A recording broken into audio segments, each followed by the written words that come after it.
society's bright idea to put all their aggressive, naive youth into one environment to torment and emotionally scar each other for life. Paddle, paddle. We had the cheerleaders. She smells like gluten. And then the athletes. Can I get a close-up of your bicep?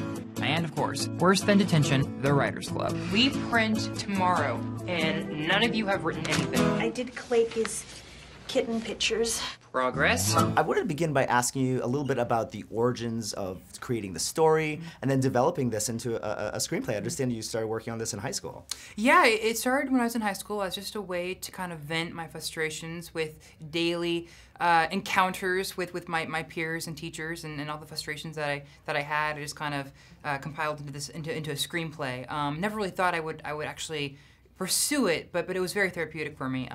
And then, you know, I thought it was really funny, and I thought it was a story about a kid that stories usually aren't focused on.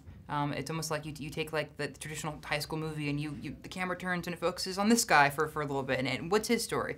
And I think I was just really inspired to tell that story, to tell the story that, you know, about someone who's overachieving and underappreciated for it. Did you take to writing kind of naturally? Did it come to you sort of naturally? Was it easy, or did you kind of have to work at it? It's very easy to complain, and that's kind of all that I did. Really, was just I just kind of complained in screenplay format, you know, and made fun of people in screenplay format. So that was very easy. So I'd say yeah, I think the words came pretty naturally. I mean, here you are acting with him, but at the same time, he's the writer. Do you ever get sort of self-conscious and think, oh, I gotta say every word, I can't kind of improv, or was there a lot of room to sort of improvise? He's so welcoming, and it's just so, I felt like that at first, because I was like, I need to, like, really have this stuff. I mean, it's Chris, it's his stuff. Like, I don't want to change it in any way that he doesn't like.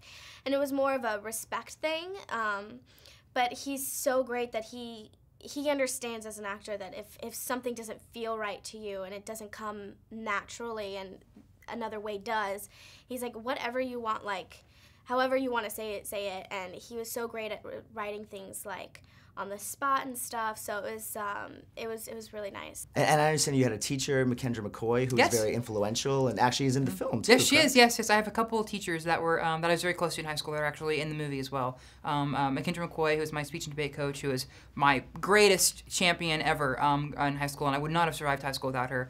She plays the chemistry teacher, and my teacher Jenny Herrick, who is my history teacher, and I love history. She plays the elementary school teacher. So I got a lot of roots in the movie. But yeah, thankfully I'm glad they could come out and be in my exaggerated version of high school, because they certainly helped me with the real one. Claire is kind of your typical, like, bitchy cheerleader. But I mean, there's a layer to her of where she's trying to just take advantage of her situation at the moment, trying to make the best of it. And so I don't know if I really, probably just from what I've seen in the past of cheerleaders and movies and stuff. I mean, Bring It On was like, I love that movie. Yeah, absolutely. Tell me a little bit about getting involved with Brian, bringing him in as a director, and were you a big fan of Saved? Huge fan of Saved, and as soon as they said his name, I was really excited, because as a possibility, I was so excited because I love Saved. I think it's one of the best teenage slashes movies ever. I can quote it all afternoon if I could. And he was the first director that we met with, and in the meeting he said, I really wanted this movie because I was this kid and I was sold. I was like, this is it. He's got to do it, and he did. It's kind of a perfect fit, him and your story. Yeah, I hope so, absolutely. And yeah. I think a lot of people, especially in this industry, who are creators and writers and filmmakers, can really relate to Carson. I think anyone can relate to Carson if you've ever had a goal and had a little bit of ambition behind the goal. I think you can relate to him, but I think especially people like writers and creators can really identify with him. And Brian was, I mean, we were best friends. It's great. That's awesome. It was great to work with him. Yeah.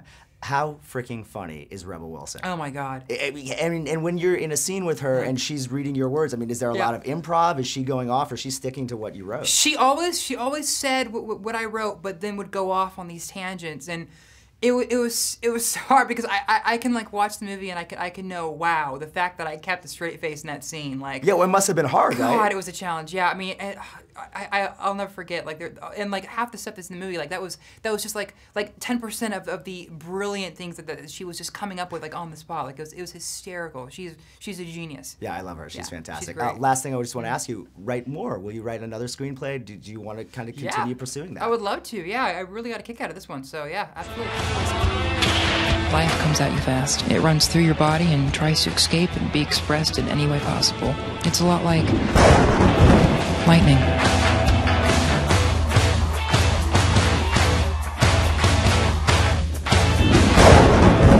Carson, are we friends? I think we're best friends, Mallory. Cool.